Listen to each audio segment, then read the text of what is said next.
Let's get started. My name is Emmerich Davies, and I'm an assistant professor at the Harvard Graduate School of Education, and along with Professor Ashutosh Varshney at Brown, who is with us here today, and a number of others, I co-convened the joint seminar on South Asian politics between Brown, Harvard, and MIT.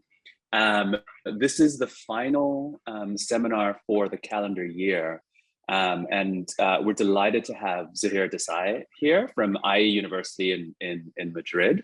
It's a nice place to be and a growing hub for the study of South Asia, as we were just talking about. And we've been, a number of us have been excited about Zuheir's work on identity and representation in South Asia and in Latin America for a while. So given the remote modality, it seemed like an opportune moment to invite him to give a talk.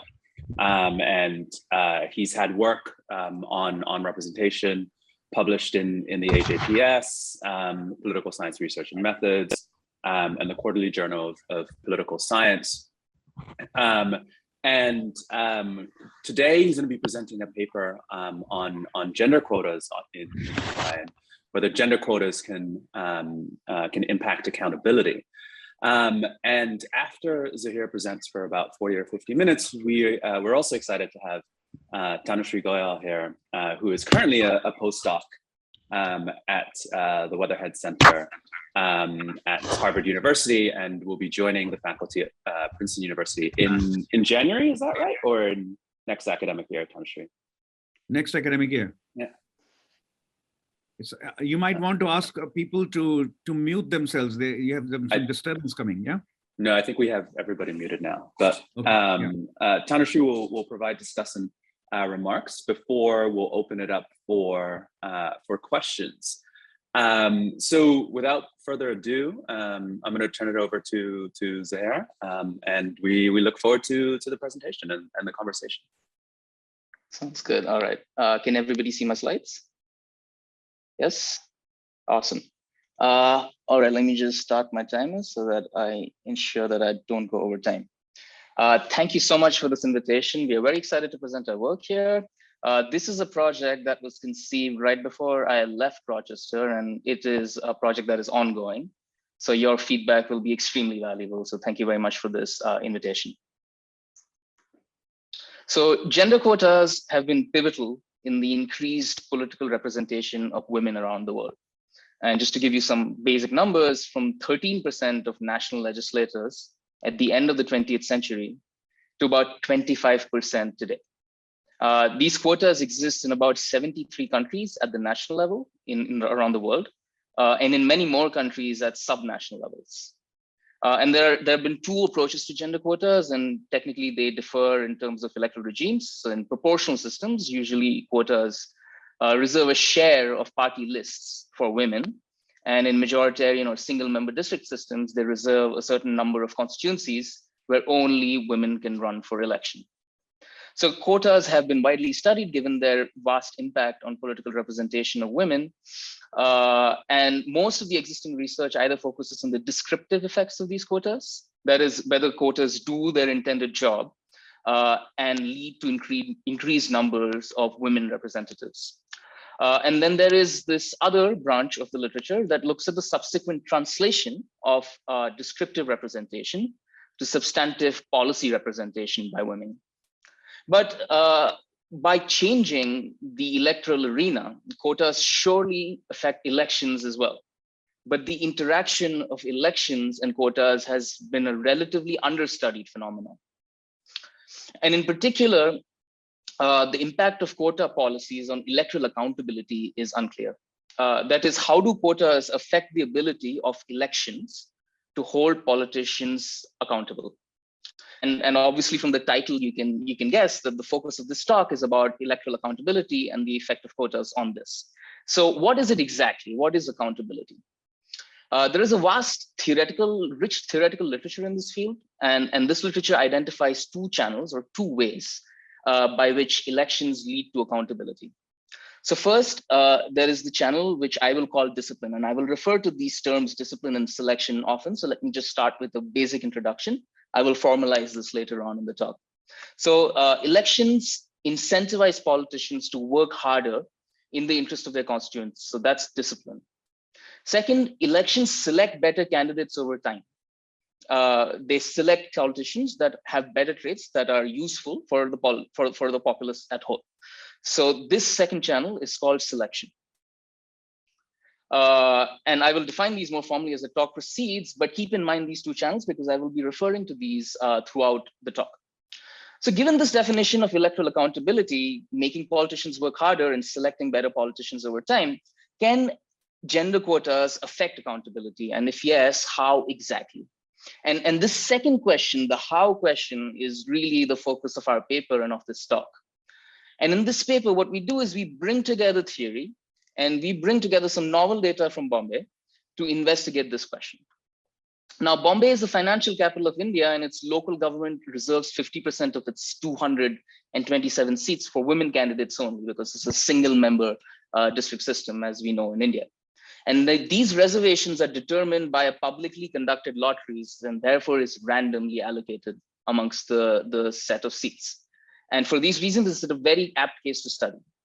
So what we find in this paper, what we do is that we show that gender quotas increase voter perception of incumbent performance. So basically, representatives that are elected in gender quota seats, voters have a better perception of their performance than candidates that are elected in non-gender quota seats. And we provide some suggestive evidence that this is because quotas result in more women representatives. That is, quotas are installing women representatives instead of men. And however, we argue that ex ante it is unclear exactly by which mechanism exactly are gender quotas increasing voter perception of incumbent performance. And in order to identify what mechanisms are exactly leading to this reduced form effect, what we do is we build a theoretical model to parse out three potential mechanisms. First, the quota's effect on discipline for men, that is changing incentives for men to work harder. The effect on discipline for women, and this will come through party discrimination, and I will talk more about this later. And then finally, the selection effect by replacing men with women. So in this talk, I'm going to be talking about the model and how we are going to estimate this model. It's a very computationally intensive exercise, so we are still working on it, but I will talk more about the theoretical mechanisms and how we're going to identify what parameters and what exactly is contributing to the discipline and selection effects. So our goal, our broad goal is to estimate this model, recover the structural parameters of this model, and conduct counterfactuals, such as comparing a regime where there was no quotas to the current regime of 50% quotas. So the roadmap of this talk is as follows. First, I'm going to discuss in more detail. First, we contribute to several strands of the literature, right? First is this vast literature on quotas, and that is gender quotas and ethnic quotas.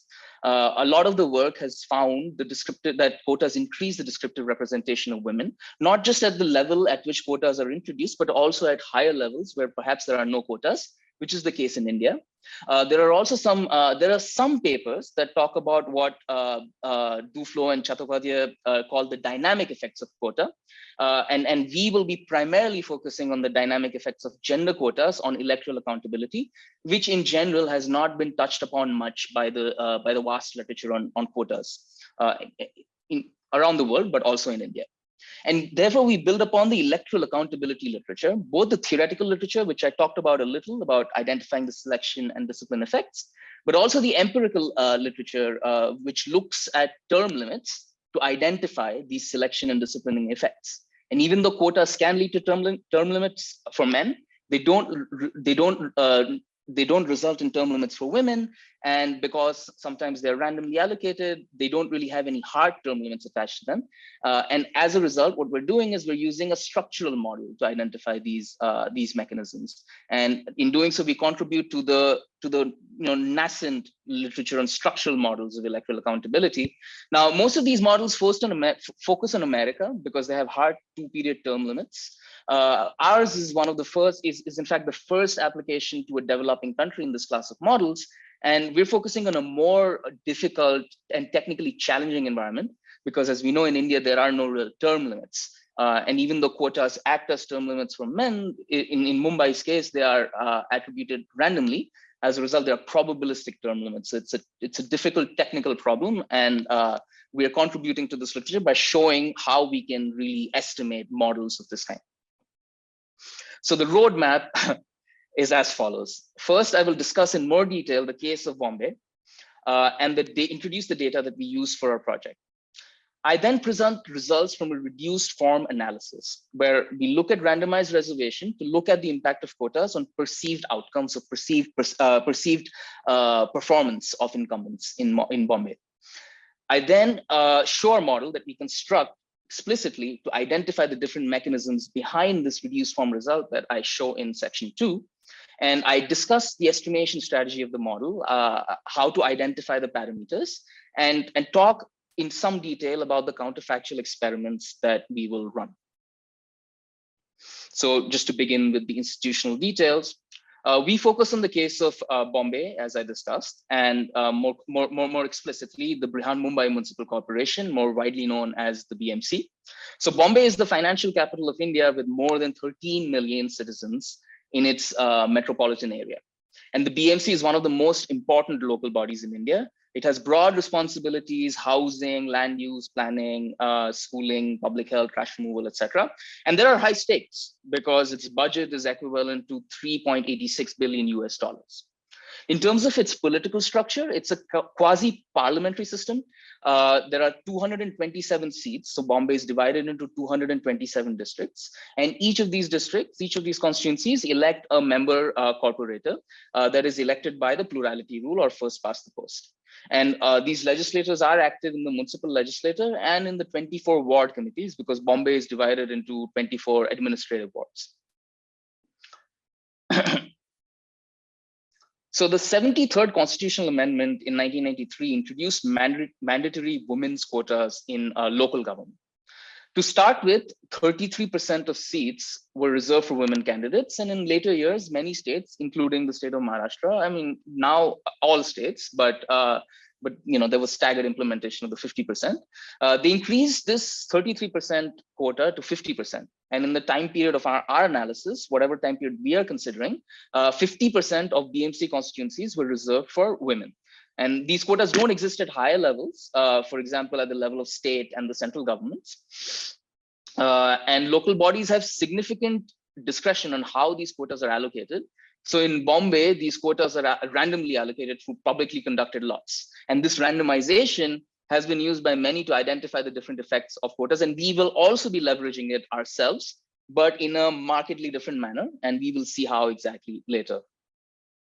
So since quotas are randomly assigned in Bombay, and in particular, because they are randomly assigned in mere months before the election takes place, they serve as a probabilistic term limit for males or for men. Because if I'm a man and I'm an incumbent in a particular constituency, I'm uncertain whether I will be able to stand for election again, because with a 50% probability, this constituency may be reserved for women and the man has to abdicate. And clearly this causes a lot of distress amongst Indian parties and politicians who are obviously primarily men. So for example, in this newspaper article in the Indian Express, we see that Shiv Sena, which is the ruling party of the BMC and an important political party in Maharashtra and in Bombay, is seeking to change the nature of reservation in Bombay. And they want to maintain reservations or quotas for 2 terms instead of randomly allocating them each term. And while this proposal was passed in the BMC legislature, it has not yet been approved by the Maharashtra cabinet. So which means we're still in the status quo. And in 2022, the election, there will be another round of lottery if the election happens, which obviously we don't know as of now. So the question remains, how does this all relate to electoral accountability? Now, recall the previous discussion on elections and accountability. Now, elections are instruments of discipline. They make politicians work harder, and there are instruments of selection because they select better politicians over time. In a system such as Bombay, quotas are imposing a form of term limits for men. And we might expect that this could reduce discipline on them, because if I'm a man and I believe that with a certain probability I cannot stand for election, I may work less hard. But what if women and men are different, right? What if they're just different kinds of politicians? Because a lot of researchers, not just in India, but in other places around the world, have found the curse of the mediocre men politicians, that gender quotas usually replace these mediocre men with better female or women candidates. So what if women are more likely to be better administrators, even in the Indian case? And in that case, replacing men with women is a good thing, because we are getting better administrators and better politicians. And on the other hand, the whole point of having quotas is because women face significant discrimination by political parties, that they don't get nominated or renominated by these parties. So if quotas are reducing the impact of party discrimination on women by ensuring that they have a certain probability that they can stand for election, they could increase discipline on women. So overall, it is unclear what the overall impact would be of even a randomly imposed gender quota on accountability. So can we address this empirically? Clearly, we think so, because we are writing a paper on it. But how? And what data would we need to do this? So in this project, we propose a theory-driven empirical method, which is structural estimation. This is an approach that ties theory and empirics closely together, and is a good mechanism. Is a good method when the mechanisms behind a particular effect is hard to identify separately from other mechanisms. And this method is more prevalent in economics, but in recent years, many papers in political science also use it. So in order for us to use this empirical strategy, what we would need is data on electoral outcomes, such as which incumbents are renominated, what the identity of challengers are, who won the election. And these are easy enough to obtain, a little annoying to clean sometimes, but easy enough to obtain. What are harder to obtain are observable outcomes on each constituency that are a function of incumbent choices, so the perception of incumbent performance, by which we can measure accountability or try to measure accountability. So luckily, what we have is the Praja Foundation, which is a good government NGO in Bombay that uses data, collects data in Bombay using RTI applications and representative surveys. And what they do is they issue annual member report cards in non-election years. And what we do is we use the underlying data that generate these report cards in our project. So we have data from 3 electoral cycles, the 2007 to 2012. So we only have the 2011 year. We have most non-election years between all non-election years between 2012 and 17, and we also have 18. And we just got data from 19, 20, and 21. Well, we will get the data for 21, but we have 19, 20. We also have data from Delhi from 2 electoral cycles, which we are hoping to use for some out of sample exercises. Given that in Delhi, reservations are implemented in a different manner, it's alternating rather than random. So the underlying data behind Praja's report cards for corporators are based on responses to an annual survey that is done by Praja in each constituency in Bombay. And these surveys are done with about 124 respondents per constituency. And the questions that these respondents are asked capture voter approval regarding incumbent performance on 11 categories of public good provision. And here is a list of these 11 categories. And then there are 3 additional categories that are basically talking about their subjective measures about the incorporator, encompassing whether they're accessible, whether they're satisfied with their overall performance, whether they think they are corrupt or not. So we use these data in our project, and we do this in 2 ways. So our empirical strategy is 2-pronged. First, what we'll do is we'll use these data in a reduced form analysis to motivate our structural exercise. So this is going to be the next session. So when I say that we do a reduced form analysis here, I merely wish to indicate that we don't have any underlying theoretical model that distinguishes the empirical analysis. We're simply putting perception of incumbent performance on the left-hand side and investigating whether quotas have an overall effect or not. So what we do is we collapse all these different dimensions into one index to focus on the average treatment effect. And basically what we're doing is just a weighted average index. And we can talk about this more later, but this is fairly common in this literature. And we use this index of perception as our dependent variable and see whether quotas have any effects on it. And the implicit assumption behind this exercise is that voter perceptions of incumbent performance are a function of two quantities or of two things. That is to say, one, discipline, legislative effort to deliver better quality public goods. And the second is selection, which is legislative characteristics that help them improve their delivery of public goods. But the important thing is that we do not observe legislative effort and we do not observe hidden characteristics of legislators. We cannot measure these two directly. So any effect on this public perception of incumbent performance of quotas is a combination of these two channels. Because the allocation of quotas in Bombay is random, we can identify the causal impact of reservations by a simple treatment, by simple comparison of means that would give us the treatment effect. And what we do is we do an OLS model with constituency and year fixed effects to identify the effect of quotas. But interestingly, because unlike many other studies that look at gender quotas in rural India, many women are elected in Bombay in non-reserved general seats as well. So about 60 across the 3 electoral cycles that we have.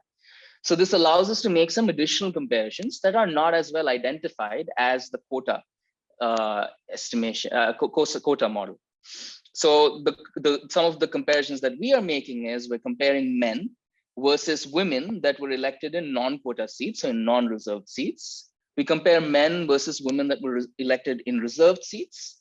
And then we look at whether there are any differences between women that are elected in reserved seats or non-reserved seats. And then finally, we look at whether there are any perceived differences between men and women. And we also have an IV strategy. However, there are obviously concerns about exclusion restrictions here. But we do these comparisons in addition to estimating the effect of quotas, which is causally identified.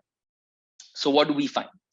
As I said, the dependent variable here is the perception of public goods provision.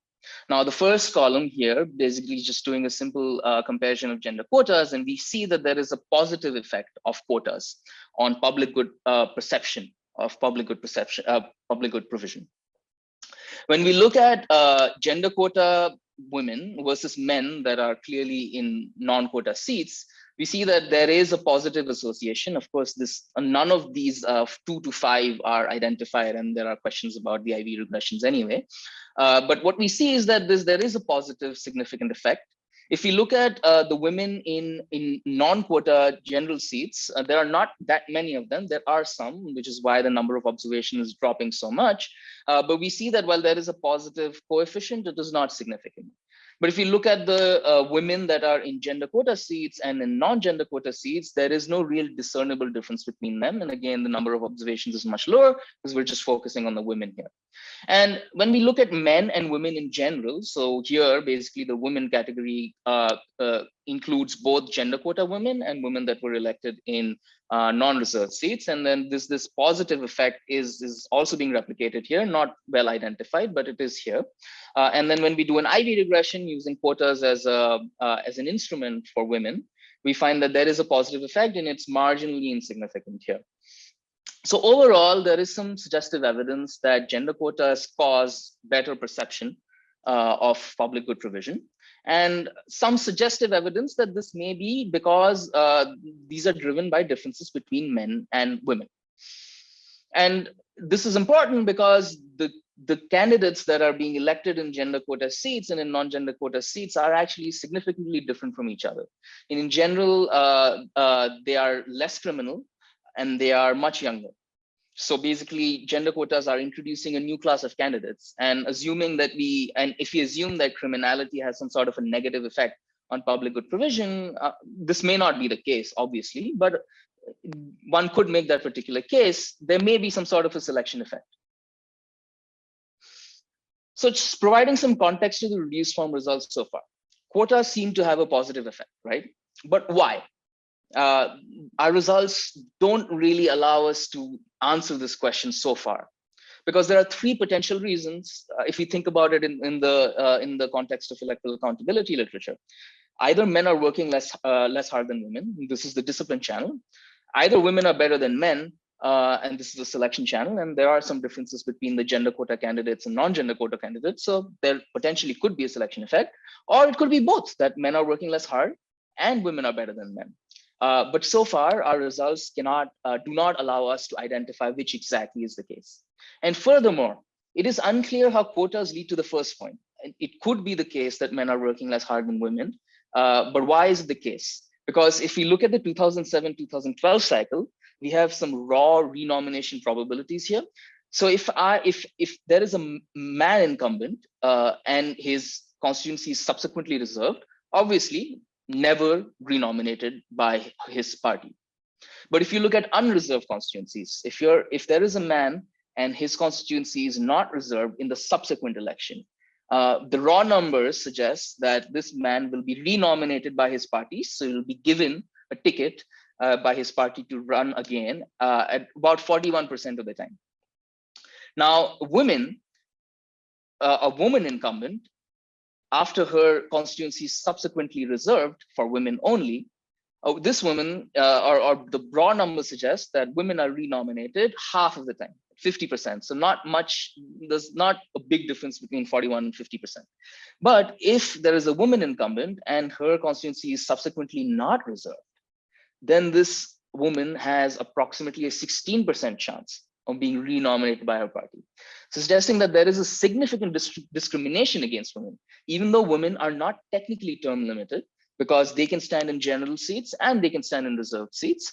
Because of the nature of discrimination against them, they are not very likely to be renominated by their political parties, which suggests that quotas probably reduce discipline over men by term limiting them, because they cannot run again and they take this into account and work less hard. It is totally possible. But they probably also increase discipline over women by increasing their renomination chances from 16% to 50%. And so perhaps this first reason is true. Men are working less hard than women, which is why we see this reduced form positive effect. But we don't really know why this is happening. Is it coming from this first point or the second point? So can we quantify the discipline and selection effect of quotas? So no, in short, no, it's separating these two effects because of gender quotas is not possible for two reasons. First, these are probabilistic term limits for men only. So the suitable comparisons that we would need to identify selection and discipline separately are not available. And women are not technically term limited. They can stand in general non-reserved seats, but as I showed you the raw numbers, the presence of this discrimination against women in politics muddies the waters. So even though there may be a discipline effect, we don't really know if it's coming from the quota term limiting effects or quota reducing discrimination effects. And in order to address these concerns and quantify the discipline and selection effects of quotas, what we do is we build a structural model building on the vast theoretical literature here in this field, and we try to disentangle these effects, leveraging the randomization of quotas as a probabilistic term limit.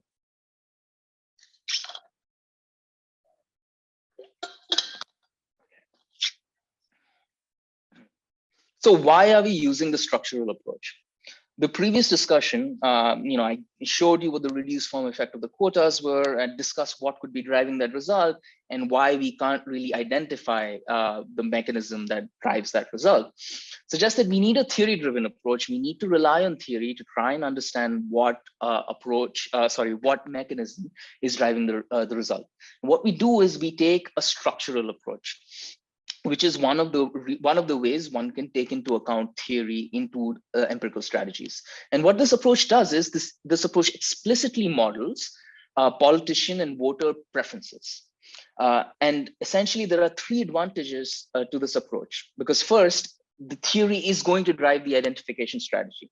What we're going to do is we're going to write a theoretical model showing, on what channels drives behavior of voters and politicians. And we use the data to fit the model to the data, giving us a closer connection between quantities of theoretical interest, which is the discipline and selection effects of quotas, to what we observe in the data. And the last advantages of a structural approach is that after we map these quantities of theoretical interest to the data, we recover structural parameters that govern interactions between politicians and voters, and then we can conduct counterfactual exercises. And one that I will discuss in this presentation is a quota versus no quota, but I will also list some others that we are thinking of in the future. So just a basic description of the model here, and I'm going to go through it piece by piece and give you exactly what the likelihood of observing the data is according to this model that we construct, because our empirical strategy follows a sort of a maximum likelihood strategy. So in the model, for the purposes of our model, gender is binary. Any incumbent can either be a man or a woman. So M for male and F for female. Time is discrete, so time is basically an electoral cycle, and the horizon is infinite. Constituencies are indexed by N, and there are capital N total constituencies, and in the case of Bombay, it's 227. So an incumbent is denoted by two quantities. First is the gender, which is binary, either a man or a woman, and omega, which is the type of the incumbent. And we say that an incumbent is of low type if omega is equal to L, and high type if omega is equal to H. And the prior probability that a politician of gender G is of the high type is given by pi superscript G. And then the reservation status of a particular ward N at electoral cycle T is given by QNT, which is either 0 or 1. So if QNT is 0, then that constituency was not reserved and was general and was open. And if QNT is equal to 1, then the constituency was reserved for women only. In terms of timing of the model, in each stage, so in the model, interaction is repeated infinitely. In each stage of the model, the incumbent observes a private cost of exerting effort. And I will talk about the details of these later. And the incumbent observes this privately observed costs and then decides whether or not to exert effort to generate better outcomes for the voters. So this is the public good part. Then after the incumbent chooses whether or not to exert effort, nature decides on the reservation status of the ward, whether the constituency is reserved or not. Then parties decide on renominating the incumbent for another term. And conditional on the renomination of the incumbent, an unknown challenger, so a relatively unknown challenger is drawn from the distribution with IG. And if the incumbent was renominated by his or her party, the voter chooses between the incumbent and the challenger. And if the incumbent was not renominated or was a man and was term limited by the quota, then a new politician is elected in an open election. So just going through the stage interaction graphically and talking about what the contribution to the likelihood is according to the construction of this model. So there is an incumbent in power in constituency N. And what this incumbent decides is whether I exert effort. So I choose ENT, which is 0, which is not exerting effort, or 1, which is exerting effort. And they do this before anything else proceeds. And the incumbent enjoys office benefit of beta and faces the following cost of exerting effort, where C is a uniform drawn from the uniform distribution each period. So basically, if you're an incumbent, you could face different cost of exerting effort depending on the term you're in. But importantly, you face this cost only if you exert effort and if you're the low type. So basically, the high type has no cost of exerting effort. And the incumbent's type, so whether they're the low type or high type, and the cost that they draw in case they are the low type, are private information. And the incumbent chooses whether to exert effort before observing the reservation status. Now, this effort generates Y, which is the outcome in that particular time period from this distribution. So if the incumbent exerts effort, the likelihood of observing higher outcomes is higher, right? So the probability of observing higher Y is greater if the incumbent chooses ET equal to 1 than when the incumbent chooses ET equal to 0. That is all that this equation is saying here. So this is the contribution to the likelihood for the outcome. Next, nature decides whether the ward is or whether the constituency is unreserved, whether Q is equal to 0 or whether Q is equal to 1.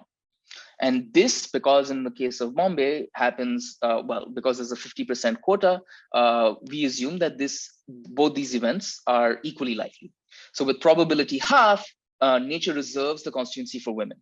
Now, if a man, if the incumbent is a man, then the incumbent is term limited, and a randomly chosen woman is elected to represent the constituency for the next period. But if the incumbent is a woman, or if the constituency is not reserved, then the incumbent can be renominated by the party, so can get a ticket to stand for election again. So this is the next part of the stage game. Parties are going to be choosing whether they are going to give a ticket to their candidate or not. So what we're doing is we're acknowledging the fact that in most Indian elections, a lot of the electoral maneuvering is in fact about the fight for tickets, right? But we don't really know exactly how parties are deciding, but we recognize that this is an important constraint for incumbents. So we're blackboxing renomination decisions, and we're allowing for party discrimination against women, as we saw in the raw numbers, in the raw renomination probabilities earlier. And what we also do is that we also assume that parties can perfectly observe the types of the politicians, so they can also condition on it. So this looks like an ugly expression, but essentially what this is that party renomination, which is given by eta, and 0 for not renominated and 1 for renominated. So the probability that a candidate or the incumbent is renominated is just a logit probability. And if the constituency is unreserved, so if QNT is equal to 0, this parameter here, alpha F0, picks out the discrimination that women face from their parties against men. And if the constituency is reserved, then a man is term limited, and the probability that the man is renominated is just simply 0. Next, a challenger is chosen, conditional on the fact that the incumbent was renominated by his or her party. In the case of a reserve constituency, only a woman can run. So here, nature will choose a woman for sure. But if a constituency is unreserved, then a woman challenger can run with probability gamma. And with the complement probability, 1 minus gamma, the challenger will be a man. If the incumbent is term limited, so if you're in this case here, where the man was term limited, or if the incumbent is not renominated, sorry, there's a typo here, I mean not renominated, then an open election ensues between 2 randomly drawn challengers. So the last part of the stage game is the voter who decides to either re-elect the incumbent, so RT is equal to 1, or elect the challenger, which we denote by RT is equal to 0. So this is going to be a little confusing perhaps, so let me go a little slow here. I do have the time.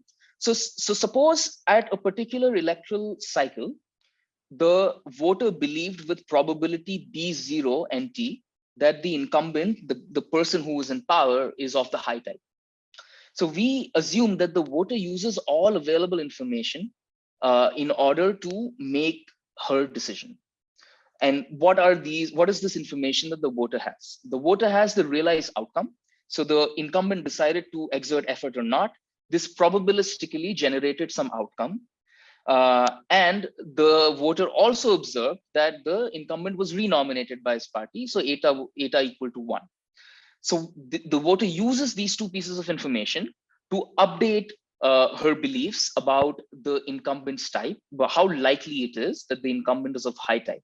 And in the context of our model, voters are Bayesians. So what they're doing is they're updating from B0 NT to rho Y eta, and they're doing this using Bayes rule. And basically, this is just the formula of Bayes rule here. And the voter is taking into account all this information about the incumbent for whom she observes certain outcomes and the fact that she or he was renominated. And what the voter is doing is what was like, okay, I saw what the incumbent did. I saw what happened with the incumbent. And now what I'm going to do is I'm going to look at what my future payoff will be. What will the incumbent give me in the future? And I know about something more about the incumbent than the challenger, who is relatively unknown because has had no time in office, has no record per se, and as a result is of type H with the prior probability pi g. And the voter gets an aggregate shock for voting from the incumbent and from voting from the challenger. And essentially, these shocks are type 1 extreme values, which all that this implies is that the re-election probabilities are of a logit form. And in terms of the stage payoffs, the incumbent gets office benefit, and xn prime beta captures the office benefit given constituency characteristics xn. And this is the cost of exerting effort. And for the low type, there is a positive cost. For the high type, there is zero cost. And the voter decides to either re-elect the incumbent or elect the challenger. And then the per period payoff is simply the outcome that was generated by the incumbent in office. And then this is the expressive gender bias that is independent of the outcome dependent part of the politician's payoff, right? So the voter gets an outcome that is generated by politician effort and type, but in addition to that, the voter may have some expressive gender bias that was independent of any instrumental concerns, and that is what xn prime c captures, and therefore C is capturing expressive gender bias in the ward N. Now, I don't want to get into the weeds, so I will not discuss in detail the solution concept of the model. Suffice it to say, it's a very hard technical exercise as well. But what we are doing is we are focusing on Markov perfect equilibria of the model, which is a particular kind of equilibria. And in these equilibria, what we will have are two classes of functions, which are stationary Markov perfect strategies. Now, all these strategies are functions from, so for the incumbents, it's from a state B, which is the prior probability in a particular period, and C, which is the cost of exerting effort, to an action E, which is either exerting efforts E is equal to 1 or E is equal to 0. So the incumbent decides, okay, if in time T, the voter believes that I'm high type with probability B, then I will exert effort if cost is less than a particular threshold, right? That's what this first part is saying. That's the strategy of a politician. For the voters, on the other hand, they have a prior probability B at the beginning of the stage, but then the politician exerts effort, generates outcomes, is renominated, so the voter has some more information. So the voter updates from B to rho y eta. So this is the posterior probability that the voter believes the incumbent is high type with this probability. The voter also observes the gender of the incumbent candidate and the gender of the challenger candidate. And then epsilon is the sequence of shocks that they receive. And then they map these observables to an action R, which is either elect the challenger, R is equal to 0, or re-elect the incumbent, so R is equal to 1. And in addition, what we're going to do is we're going to focus on a selection of a Markov perfect equilibria, which we call responsive voting equilibria. And essentially what basically the condition is that in any responsive voting equilibrium, the voter strategy sigma W is increasing in the outcome. And what this is saying is that the voter's re-election rule is both prospective in the sense that the voter is comparing what she will get from the incumbent and the challenger in the future, but also retrospective, that higher outcomes are rewarded by the voter.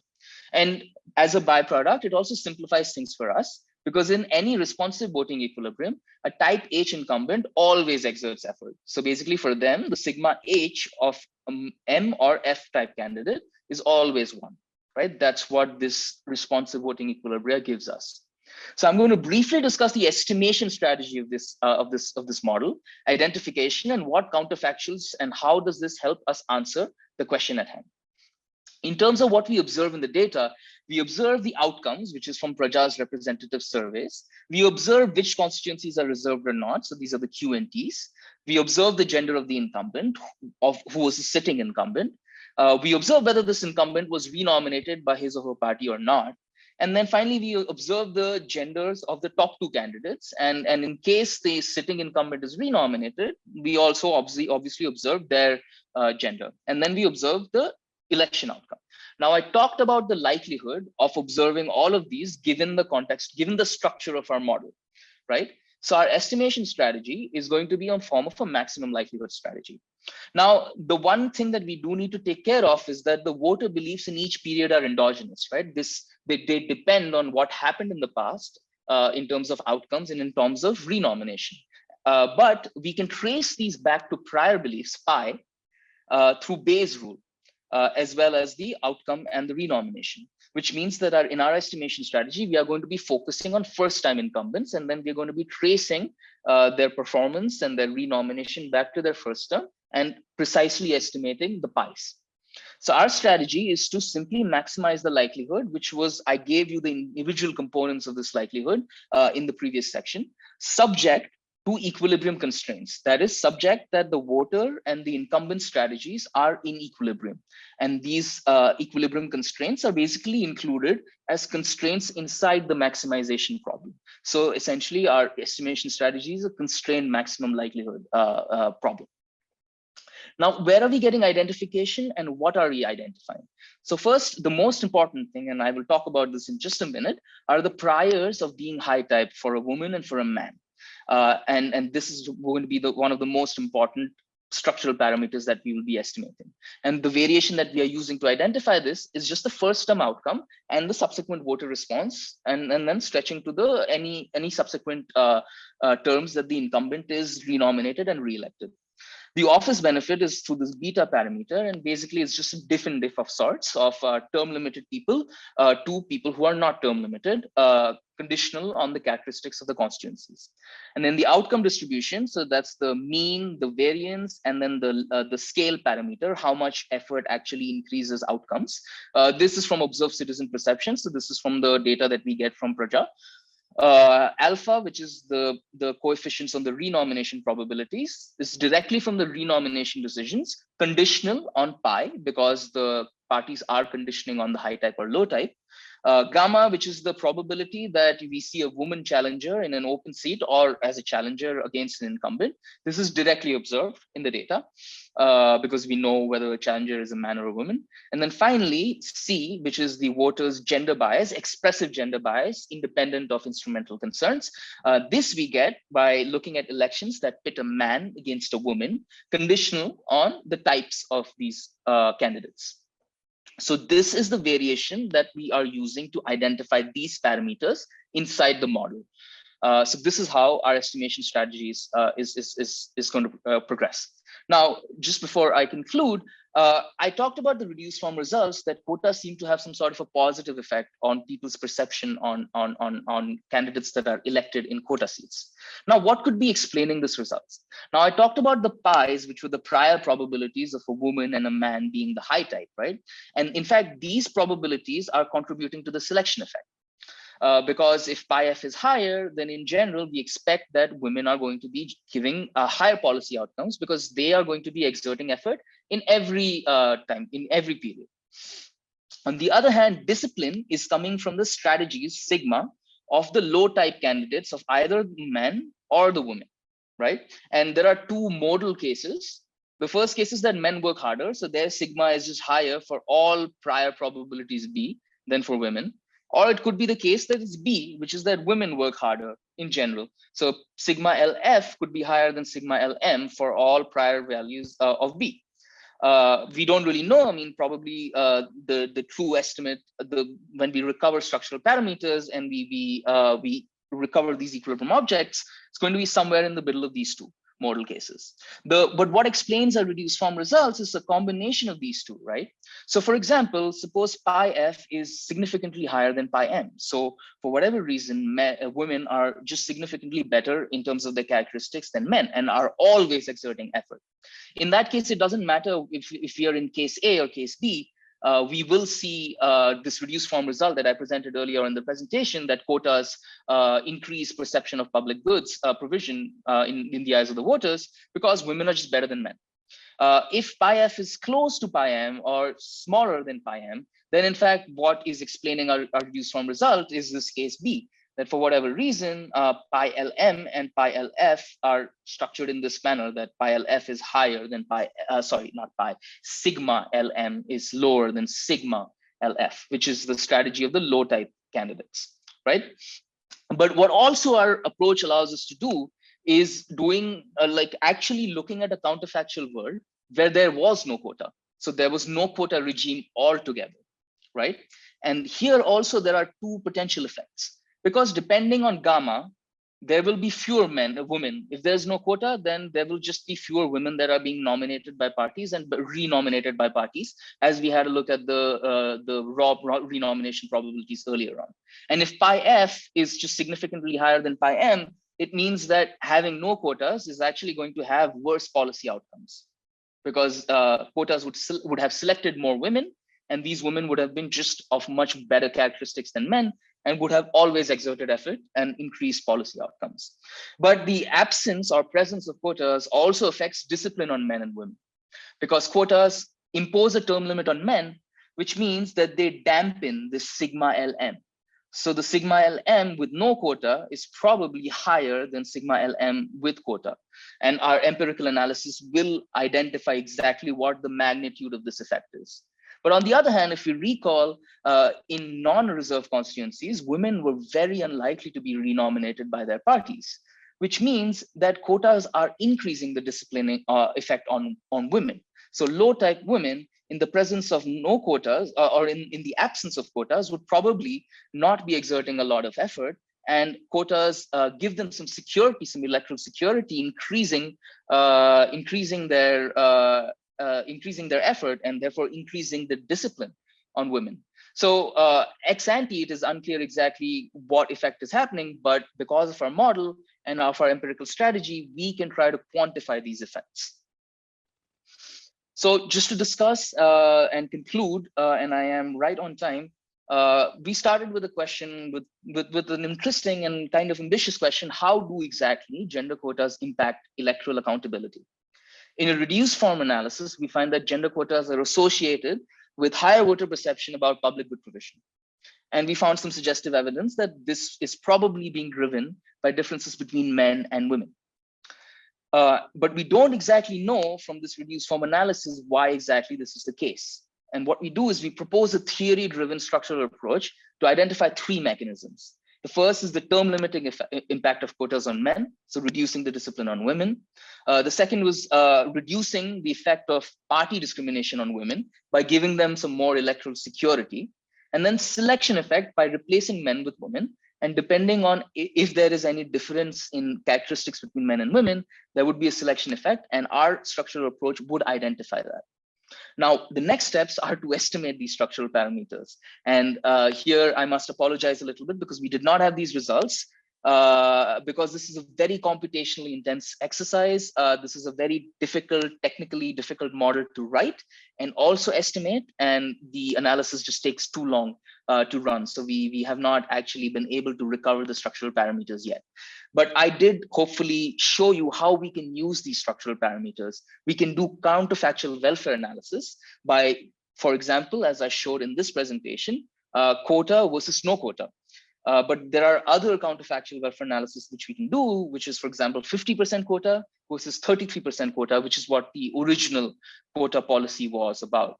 And then random quota, which is how quotas are allocated in Bombay, versus alternating quota, which is how quotas are implemented in other places. So here, men are for sure term limited, and women are not term limited, but probably for sure not renominated, given the raw renomination probabilities that we saw earlier. And then finally, what the Shiv Sena proposed about effects of maintaining quotas for two terms. How does that differ from having a quota change every term? So this is it. This is all the time I have. Thank you so much for listening. I will stop sharing, and I'm really looking forward to Tanushri's discussion and for any questions that you guys may have later. Thanks so much. All right, fantastic. So, thank you so much, Zuheir. Tanushri, over to you for discussion remarks before we'll open it up for Q&A. And in the Q&A, you can just use the raise your hand tool through Zoom, and I will moderate the discussion and call on you as I see the order of raised hands. But first, Tanushri, over to you. Thanks, Emric. Thank you, Zuheir and Varun, as your co-authors on the project. This is such an impressive piece of research, so congratulations for getting it so far. I'll just share my screen. I have some slides. How do we do?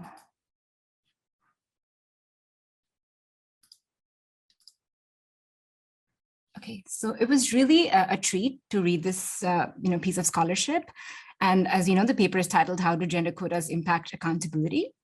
And it's very clearly a substantive research question. We know, like from vast amount of research, that gender quotas have had a tremendously positive effect on Indian democracy, although there have been unintended consequences, but the evidence that we have largely supports that gender quotas have had this positive effect on Indian democracy. And the new wave of research is really focused on how do we understand how the effect of gender quotas unfold. So really the frontier here is on the theoretical development. And this is where I think the paper makes a contribution. The paper also makes a contribution on another promising area of research, which is very important in South Asia. Electoral accountability is a very complicated and more checkered story than what we know about gender quotas. It's weak, it's uneven, and there is more pressing recent work as well, trying to help us get to a better understanding of how accountability works and when it doesn't work. So how I see this paper is broadly situated on this question: do large-scale institutional reforms that increase descriptive representation have unintended consequences for electoral accountability? So the case in point here is gender quotas in local elections, but I see that this logic would be important for other forms of quota policies as well. But the focus of this talk has been really on gender quotas, and that's where my comments will also be focused on. So what I really like about this paper is that it approaches the design of the quota policy seriously. And although this is not made so explicit in the paper, I think it's an impressive contribution. So I think the more precise research question here is really how do reserved seat gender quotas impact accountability? And very few papers have taken this design aspect of the quota policy seriously. And that's where this paper really pushes our thinking on a better understanding of the gender quota and how it works in India. So the summary, I'm not going to get into it because Zuheir did an impressive job of providing us such a concise summary. And I learned a lot from the talk because the paper, I think there is a difference between the paper and the talk. So I learned a lot from the talk as well. So the summary is really that, reserved seat gender quotas, they impose probabilistic term limits, and they do so only on men. And in doing so, they can have welfare implications. They can also have some unintended consequences. And like Zuheir summarized it very neatly, there can be both disciplining costs and there can be, selection effects. So my feedback is really organized around three major points. I'm going to push you on, are reserved seat gender quotas really imposing term limits only on men? So is that an assumption we can work with? The second point is, how do we measure accountability? So I'm an empiricist. So for me, the questions are really going to push you on how can we also use some measures of accountability to push our understanding towards accountability literature. And also have some empirical comments on the paper. So starting with the first point, do reserved seat gender quotas really impose probabilistic term limits on men? I think the paper is also less clear about what you really mean by probabilistic term limit and how they differ between reserved and non-reserved seats. So just to motivate this a bit more, for example, if we had a perfect survey measure for each politician or each candidate of the probability of them contesting elections in the future, would that look different for men and women in this setting? And how so? And how different would that picture look like? So if we had a perfect distribution, we have this data, we could see this, how would it look? And that's where I'm going to push you on is women and men actually both face probabilistic term limits. And I'm going to use empirical motivation from the case as well as theory to help motivate this discussion. So the first thing that really makes me think is that both men and women actually face probabilistic term limits, and a large part of that answer is norms. So while there are term limits for men, men can actually capture positions and they can field wives or daughters-in-law. So, there is this lowers their term limit in a certain sense. Similarly, are there really no term limits for women? We know that women are actively discouraged from running in non-reserved seats. And this is a point that has been also made in Jasjeet and Sekhon. And in my interviews, I discovered this repeatedly where women highlight how they have been discouraged or how much reputational costs they have to pay when they run in non-reserved seats. However, what happens is that men's term limits, they make headlines. So the moment reserved seat quotas are announced, the next day there will be a wave of headlines in the newspaper that, look, men are going to lose out due to the reserved seat gender quotas. At the same time, women are also facing term limits, but their concerns are sidelined. So just relying on newspaper reports is going to give us a picture which overstates term limits as men's concerns, but sidelines women's concerns. So this is something really important to pay attention to. The second aspect is, you highlight discrimination by parties, but there are certain specific ways in which discrimination is operating in this context, which quotas complicate in particular. So if we had this general discrimination, by parties against women, this would be less of a concern, but quotas are complicating this picture in ways that I'm going to enumerate.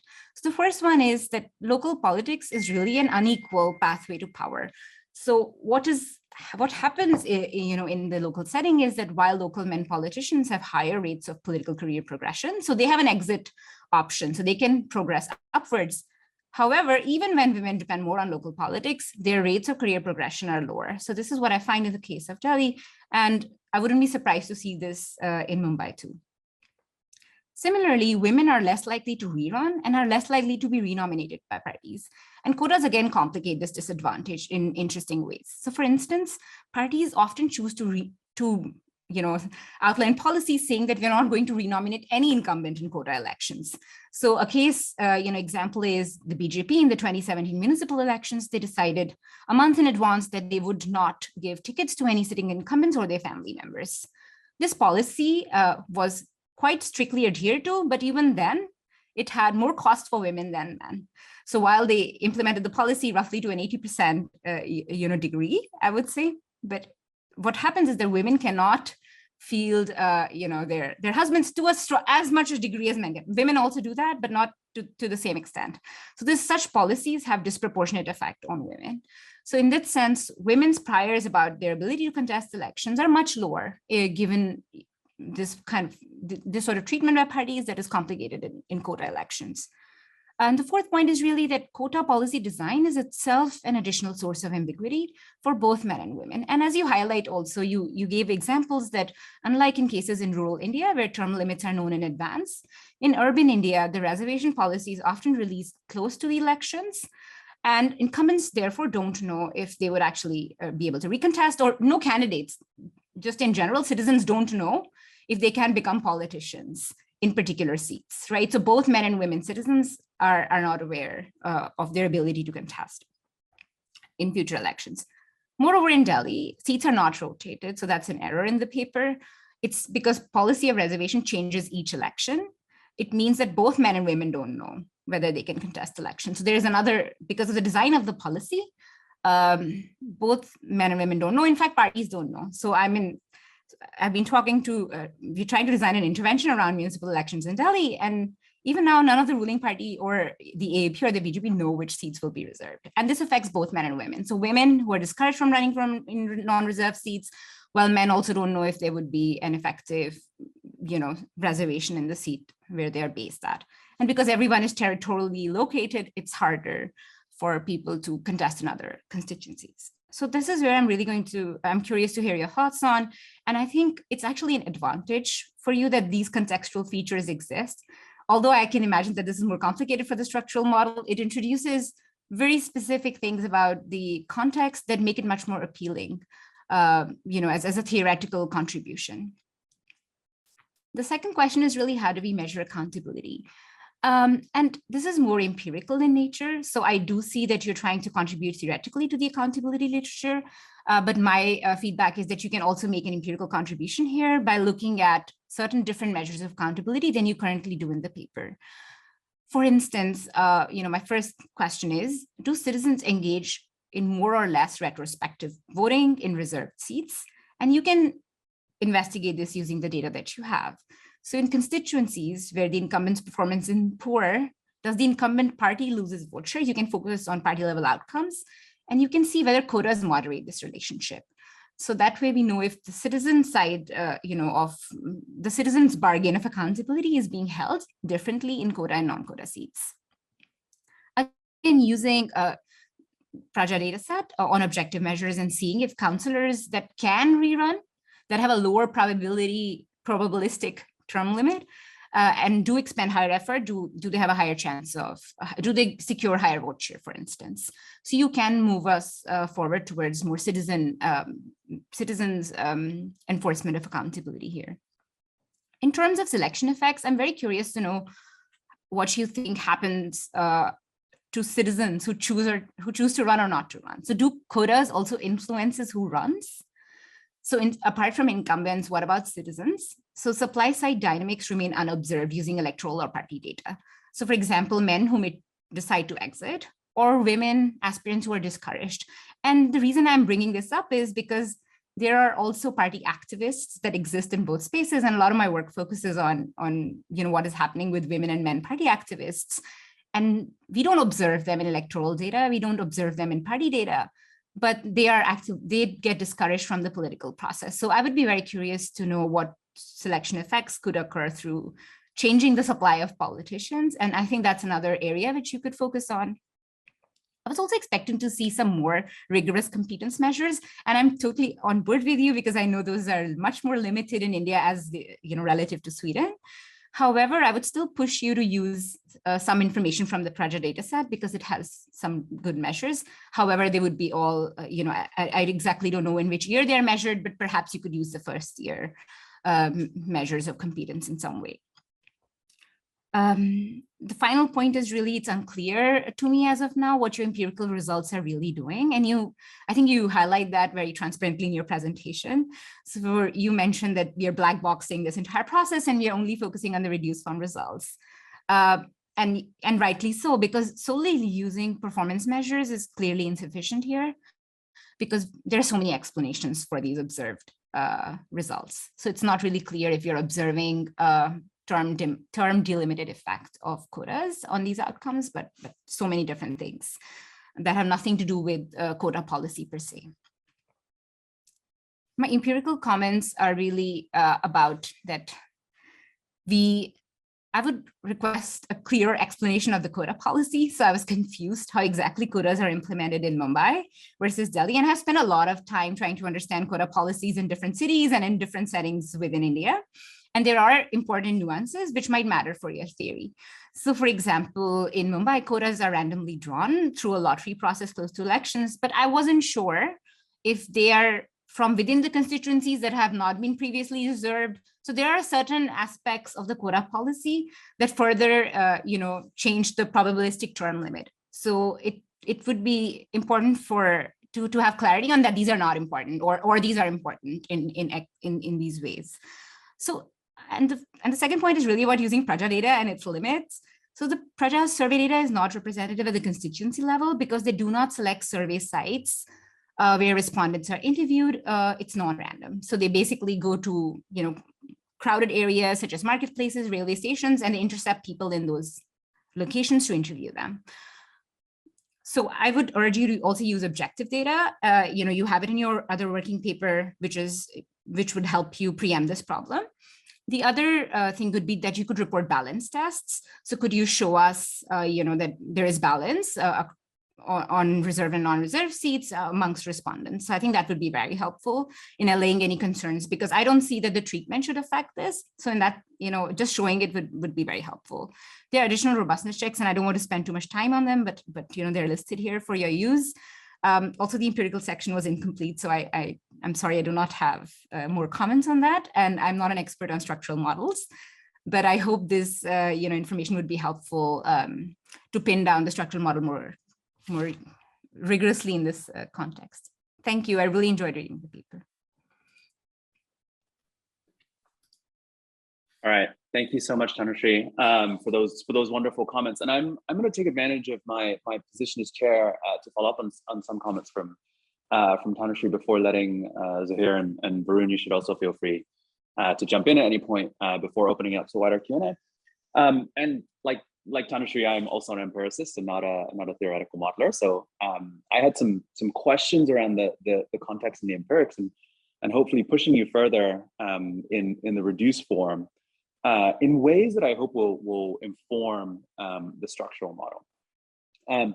So as Tanushree alluded to, so what happens to male candidates who are in reserved constituencies and then are reserved out, right? I find it very hard to believe that they just disappear from our world, right? Either they move to a different constituency. Candidates don't sort of have any allegiance, especially at the local level, to a geographic area. So do they move to another constituency or do they move up? And then how many women have run before? There was an implicit assumption that women have never run before, both in the writing and in the presentation in the model. As I've learned so much from Dhanushri's work, it seems like that's not true, right? Women run multiple times, and this is coming from Delhi, of course, but I would be hard pressed to imagine it's different in Bombay. How many women have run before, have built up networks, have built up ways of running, and then this again sort of has implications for the theoretical model, especially when thinking about the probabilistic term limits, right? This all seems to be a violation of the fact that there are probabilistic term limits for men and not for women.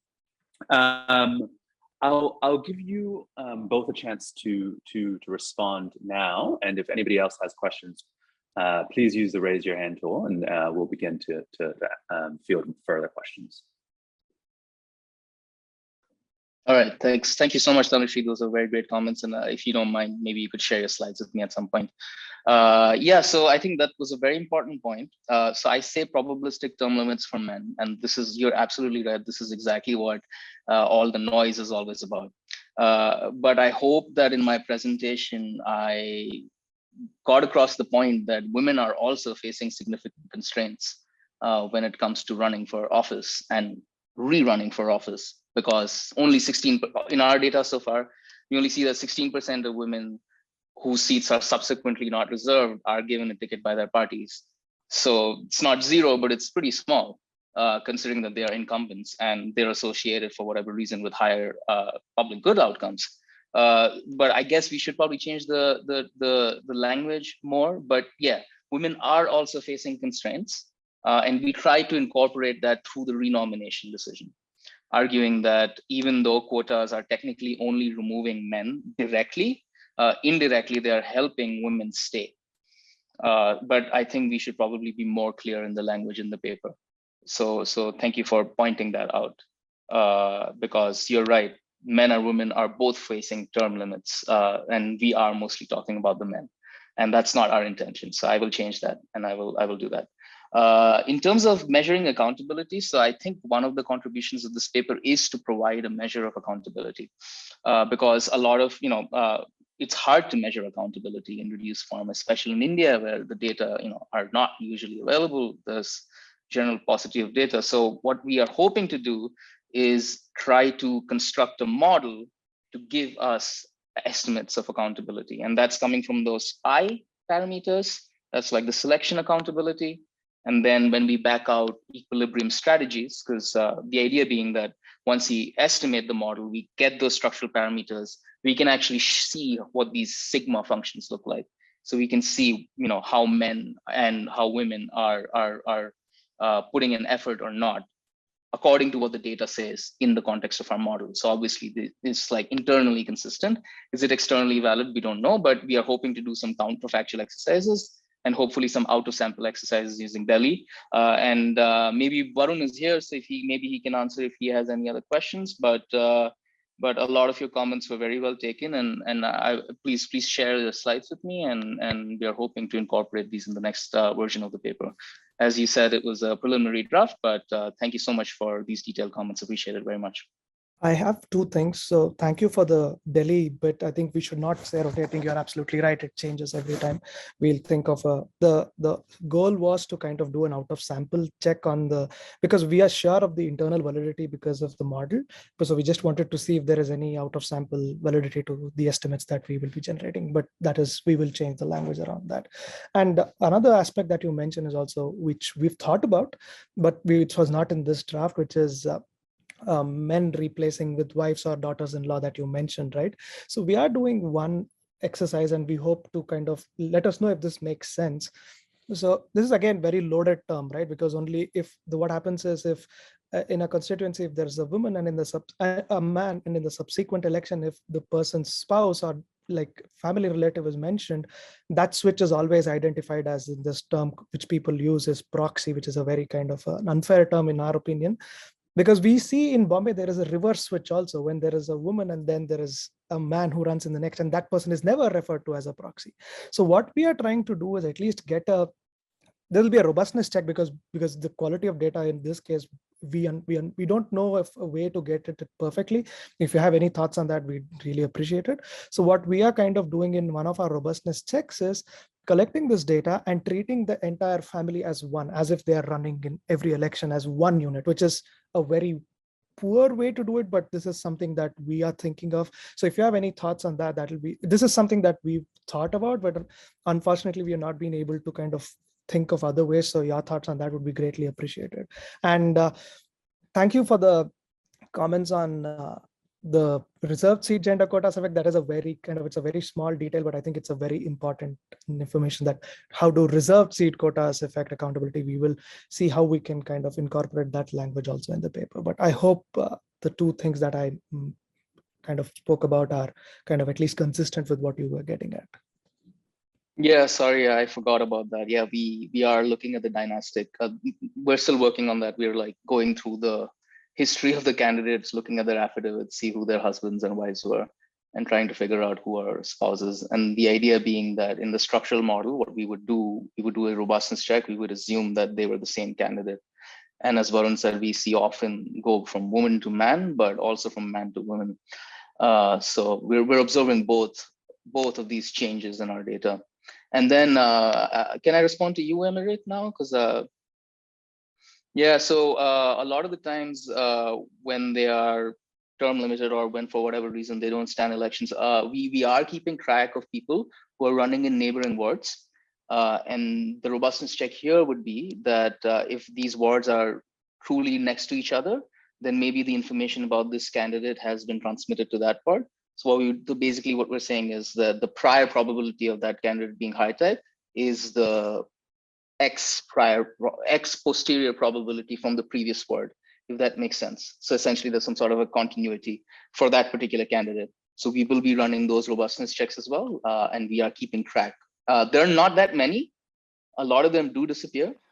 There are some, and we are keeping track of them. One last bit to Tanushri's point, we hope that at least the party discrimination parameter that we spoke about and the expressive gender bias from a voter point of view that we'll be recovering will get at some of the term limiting effects that women face. Point certainly taken. We will change the language around that. That was not the intention, at least. It was just to highlight the fact that the theoretical modeling enterprise is complicated because of this like this quota thing. That was what we were getting at, but we will change the language around that. And kind of, yeah. My question really, Varun, is that are these probabilistic term limits? I'm not sure if it is a language issue, right? So theoretically, I mean, are these two the same things then? So like, what is different between men and women? If both are, so women are facing party discrimination and men are facing, I don't think they're only facing term limit, right? So even if you conceptualize term limit as the quota policy firmly, making men not contest elections, is doing the same for women, right? In addition to discrimination. So there is discrimination and there are other aspects of it that I enumerated, but the quota policy itself also puts term limits on women. So is then the idea that term limits just differ slightly for men and women, right? So women have maybe higher or lower, and what would be your what is your idea about that? So what happens when these parameters are exactly the same, right? So what happens in your model then? So that would be nice to know. Yeah, we will have to think about that more carefully. We will certainly kind of get into that. But yeah, this is, we had not thought about it from this point of view. So then in that sense, this is very useful. Zuheir and I will hopefully I think it's been a complicated thing to get what we have done. So we will kind of spend more time on this in the coming months, and we'll hope to get at it. And we'll certainly would like to know your thoughts once there is a next stage of this paper. So unfortunately, I don't have an answer as of now. Zuheir, correct me if I'm kind of. So I had some thoughts about this. Basically, what we're saying is that quotas by design do not allow men to run for re-election. So in that sense, they are term limits from a very basic standpoint. You're right that does have some knock-on effects for women. But exactly how that happens, we don't know, right? And we're trying to model that more explicitly, and we are focusing on party discrimination. And there may be other things, but we're trying to focus on this particular mechanism in the model's context, right? But explicitly, gender quotas don't term limit women, but implicitly, they are affecting term limiting, right? And what we are trying to focus on is party discrimination, because we thought this was one of the more important aspects. And we're trying to incorporate the dynastic elements also as a robustness check, but that'll happen a little later. But just to make that clear, we're not really saying that quotas don't term limit women, but directly they are term limiting men, and indirectly they're affecting women in different ways. And we're trying to figure out which ways exactly is more dominant than others. Anyway, so if you have any other concerns, I'm happy to talk more, but I see that Gautam has raised his hand, so yeah. Like and there are a couple of people in on the queue. So I think Gautam and Ashu, you have unmuted. So I don't know if that means you had comments. No, I'm just listening. Yeah. Great paper, Varun and Zuheir. I'm a huge fan. I think that the effort to bring some theory to study these different mechanisms, and I don't know actually, Tanushree, if it's been demonstrated convincingly that quotas, they certainly improve descriptive representation, but do they improve on net the quality of public policy? I don't know what paper that is, but I think this would be an important contribution if you were to show that, especially in the counterfactual scenarios. Okay, so my question was primarily about parties, right? So the way in your model, parties determine renomination is based primarily on the effort that the incumbent is exerting, the quotas, and then presumably what voters are going to do when they observe that effort, right? Correct? So not exactly effort, but type. But type. But the party also learns about the incumbent's type? Yes. Or, okay. So the party knows the type and can condition the party on knows the type. That. Yeah. I see. Okay, cool. So here's my question, right? So from a theoretical perspective, the party is trying to maximize its share of seats in the corporation as a whole, right? It's not necessarily thinking just about that individual seat, right? So therefore, when a seat is reserved, right, for a woman, and the woman, if we take these baseline differences, women are not likely to be renominated by the party, right? So they do not, for example, I don't know, maybe they do, regardless, contribute to the party brand and so forth in the way that male candidates do, right? Therefore, a party's actions in terms of distributing goods across constituencies is going to be quite different in the places in which you have a reserved seat versus you have an unreserved seat, right? So everything else is kind of post-treatment, right? All the observations that voters see are going to be determined by a mix of the incumbent effort as well as something about the party trying to maximize its share of seats, right?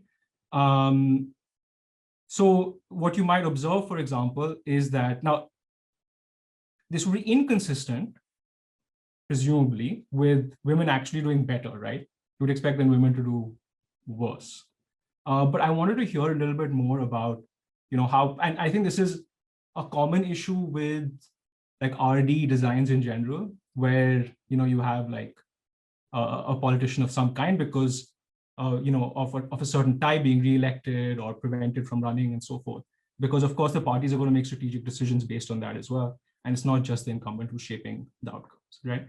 So that was one question that I had about the party strategies and how you would observe that. The second question I had was about the sort of baseline difference. And if I understood correctly, it's about a 0.03 standard deviation difference, right? Now that's a tiny difference, right? As far as I can tell. And yet you are going to extract so much, put so much structure on these data, which at a baseline level don't produce that much difference in the actual outcomes, right? So I would definitely think a little bit more about other outcomes that you could measure at this constituency level, and show that we should believe these survey-based measures, particularly if people are more willing to say that the expressive benefit or the expressive discrimination against women is actually positive. So you see a new face and you say, well, they're doing a good job, especially if the regular voter thinks that the parties are discriminating against women. So those are some thoughts that I had. Yeah, maybe you can address those, but I really think it's a terrific paper and I was very excited. I really like your other paper on the right-wing voting as well. That's a great paper, it's great, and I'm looking forward to seeing it published. So yeah.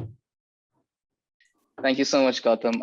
Yeah, so when we were working, so here, sorry to interrupt. I think Ashu, you had a question, and then let's take them together, and then let you guys continue.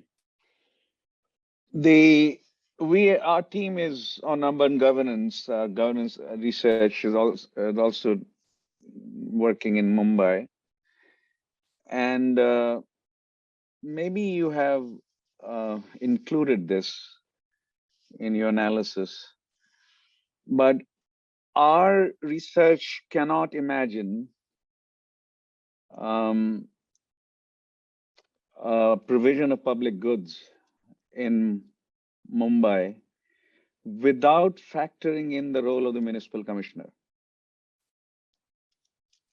This is not a purely that particular outcome does not depend on entirely, or I'm not sure principally that would be a different kind of issue. It certainly does not depend entirely on what the corporators want to do and what their background or their gender might be. The municipal commissioner is a very powerful figure. And we have conducted enough interviews with corporators in Mumbai to get them also to say precisely that. And municipal commissioner is a representative of the state government. And municipal commissioner of Mumbai is actually typically the second most important official of the state level IAS. And his or her next appointment is typically as chief secretary of the state. So I don't know whether this will play a role or should play a role for you, but from our research, we cannot imagine the outcome in which you're interested as solely a function of the corporator. That's it. Yeah. Are there any other questions? Just to collect them before I answer. Okay. Why don't you take these and yeah. All right. Thanks a lot for your questions. I really appreciate it because this is exactly what we need as we continue on in this project. So just to answer Gautam or discuss, because it's hard to answer explicitly anything, right? But yes, you're absolutely right. Obviously, parties we black box them and we've only constrained them to their renomination decisions. But political parties are extremely strategic everywhere, but especially in India. And you're right, they are maximizing seat share. Now, we chose to abstract away this for two reasons, right? Because this is a model, so it's not a perfect representation of the reality. The way I like to think of it is like a map. And our question was accountability. So that's why we tried to make it because even with all this simplifying assumptions, it's turning out to be a very computationally intensive exercise. So we are trying to think more about this, and Varun and I are thinking of other projects where we're thinking of like two-sided accountability, where incumbent is trying to be accountable to the party and to the voters. But for this project, at least, we are black boxing parties' renomination. But you're right that outcomes are not just a function of incumbent strategies, but also party strategies. And perhaps we can use your language to suggest that if anything, we should see even smaller effect if that is the case. So that was actually very smart, and we will try to use that. In terms of finding other outcomes, we are finding it extremely hard because it's as you know, in India, finding local level outcomes is just very difficult. But we'll think about it. I was thinking maybe like nightlight data, but then we would need like the shape files, the ward boundaries or the constituency boundaries in Bombay. But But if you have any other suggestions along those lines, that would be very helpful. But just to like cut a long story short, we did think about parties, that they are strategic, that they could be strategic actors as well. But we decided in the end to abstract away from that because what we wanted to focus was on how our quotas interacting with elections in terms of accountability. So that's not a very satisfactory answer perhaps, but that was the reason why we chose to go down this route. And Ashutosh, thank you so much for your comments as well. You're absolutely right. The municipal commissioner and any bureaucrats are very important in public good provision. But I think what we're trying to focus on with this project is the constituency service that every incumbent does in India, right? To a large extent. And obviously there is variation, but that's exactly the variation that we are trying to explain. Because all these cooperators have some sort of constituency service duty in their list of functions or list of duties, but we see some sort of patterns here. And as Gautam has pointed out, perhaps the differences are not very large, but there is some variation here. And the purpose of this project is to focus on this variation and try to see if it's if this is being driven by gender quotas and how exactly. Well, we do find that it is being driven by gender quotas, but why, we don't know, and that's the purpose of this project. And to come back to Gautam's point about the effect size being small, I mean, in a way that's probably a good thing, because if the effects are not large, then the accountability costs are not that large. If there are any costs, then they are not large, which means that quotas are great because they are increasing descriptive representation with very few costs. I mean, we don't really know if there are costs or benefits, but in either case, I think even if these effects are small, that doesn't mean it's a bad thing per se. Anyway, thank you so much. And any other questions, I'm happy to answer. I don't really know if you're out of time. It seems like we're out of time. Happy to stay longer. So we are just about out of time, but I welcome anybody who has more questions to stick around. And so Ashu, I think any modeling exercise has to abstract away from something, and the whole idea of a modeling exercise is not to be absolutely realistic, but pick and things that are of greater importance. That we know that. But if the argument from empirical researchers of Bombay is going to be that municipal commissioner is the key determinant of what public goods will be provided, A, and B, it may not be constituency-wise decision. Some public goods are going to be cover several constituencies of Bombay, right? And we can go through each of what you have in mind. I mean, sanitation will be constituency-wise. I think that's clear. Water, you have to think a little more carefully about that. Power, I don't know which public goods exactly you have. We deal with, in our work, we deal with water, sanitation, power, and roads. I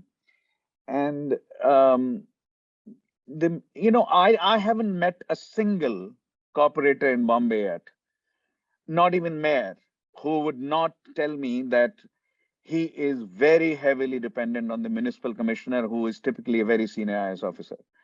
So if the municipal commissioner is so important to decision making, there has to be some way. It's not a variable which is going to have a small effect, right? It is probably very important. How important, I don't know, but from the perspective of measuring. But I haven't met a single corporate. I have done a lot of interviews there and across parties, right? I don't know a single corporator, including some mayors that a mayor is really hardly a very powerful position, symbolically powerful. But so a very important player, is not in your model. I think this is what I'm saying. A very important to decision making about public goods. And it is, as you're right. I mean, you're right to say that it's a very rich corporation. It's probably richer than some of the states of India, right? So there's a lot of money involved, a heck of a lot of money involved in Bombay, and I know enough IS officers who crave that position, municipal commissioner of Bombay, and they know that the next appointment, if they still have 2 years left in their service, will be chief secretary, the highest official of the state. So just for you to consider whether we can abstract away from the municipal commissioner. You will have to, of course, a model has to abstract away from something, but are you going to abstract away from the municipal commissioner? Is the question that I'm posing. I don't think you have to have an answer right now, but as you think further about this. Yeah, thank you so much, Ashutosh. Oh, sorry. I think while we're on the topic of sort of abstracting away and just looking at the things that are counted as constituency service and citizen perception, and also in the placebo test, one question I had is how aware voters are of what corporators can actually do versus not do, right? So the project survey is asking a wide range of things of which corporators have responsibility for and some things that they do not. Step one of accountability, I think, would be actually holding politicians accountable for the correct things and not holding them accountable for the incorrect things. And it's not clear from this list of constituency service and the placebo test that they actually have correct information about what corporators can do for them and how they can improve their lives. So I'd love to hear some thoughts on that too. Yeah, thanks so much, guys. I've got to go. So thank you, Zuheir and Varun. Thank you so much, Ashutosh. Appreciate it. Thank you. And we will keep this in mind about the municipal commissioner, and we will think more carefully about this. Okay. Perhaps we can focus on more local level goods. But anyway, thank you so much. Appreciate it. Yeah, thank you. Thank you, Ashu. Take care. Thank you, Emmerich. Talk to you later. Yeah. Bye. Bye, Gautam. Bye, Tanushree. Yeah, so Emmerich, thank you so much for this question. And I think this is something that absolutely we have to consider and we have to look at. So the data that we get the data from Praja, who actually conducts these voter report cards, and they actually release them before elections across all of Bombay. And it's becoming more and more common that voters are getting information about the performance of their politician, about how much they're attending local bodies. But I think you're right. We should consider this, and we should try to find a measure of how aware voters are of politicians' actions. And obviously that is very important for accountability. So as of now, I don't have a direct answer for this, but an indirect answer is that the NGO from which we actually get the data from actually does do awareness campaigns in Bombay on corporators' performance, and it's becoming more and more popular. They're doing it in other cities as well, for example. Can I ask another question, which is not necessarily going to improve your paper, but which is for my own knowledge? I'm sorry. Why did they increase the reservation from 33% to 50%? What was like the political logic at the time?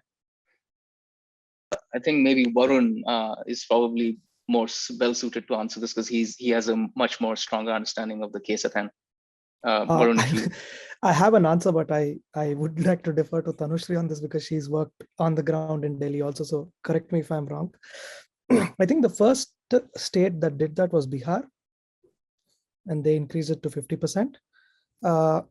There's been very little on why that happened. I could only find out in one political biography of Nitish Kumar by Sankarshan Thakur, where he says that since Nitish Kumar was not from a dominant caste, he had to cultivate his own kind of a vote bank. This is the language that Sankarshan Thakur uses.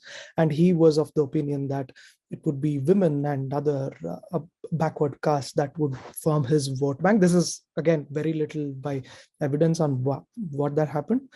And that kind of is what led to the increase is what he posits. And then we know that Bihar did it. And then after Bihar did it, it was like everybody followed suit. So that is the weak explanation that I have. But again, it's like a mystery of sorts about how that increase happened. This is what I've come across so far. Tanushree, let me know if I've kind of gotten it. I think there are similar stories. So when incumbents are losing, they try to implement policies that might give them some advantage.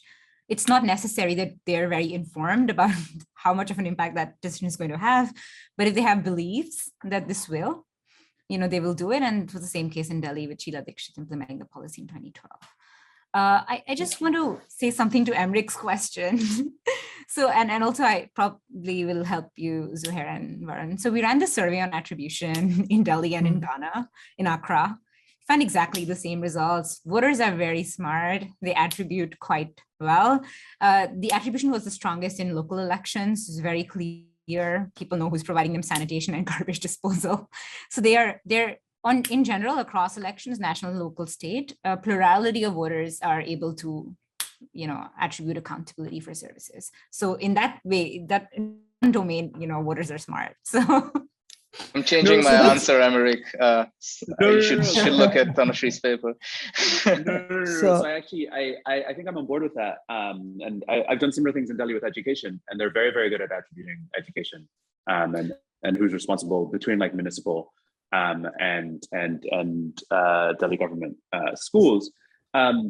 But I mean, just looking at the panel B and panel C in table 6, there are only 3 services in which there are differences between men and women, just empirically, right? And there's one service in which there are differences between men and women in the so-called placebo test, which I guess is the things that should not be attributed to counselors.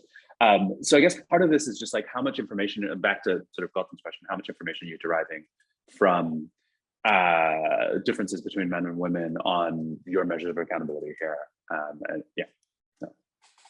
No, that makes sense. Thank you so much. And we will cite the two of you to argue that voters are very smart in India.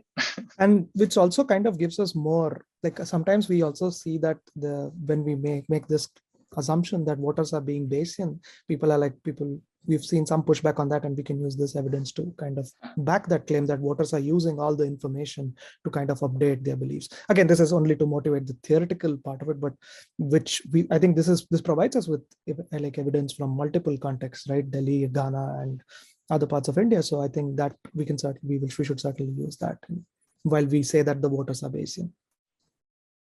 Which usually people, when they say that, they just make it it's in papers that we've seen, it's just one statement that people make and then just move on. I think we can actually substantiate that with a lot of evidence now. One more question. I mean, do you guys have to go? It's to go. So 7:43 here, but I can stay. It just be a couple of minutes. Okay. Absolutely. Bye. This is great. So here has like 4 hours until dinner time in Madrid. So yeah. Like that. It's fine. Here's my question. So when did they increase the quota from 33% to 50%?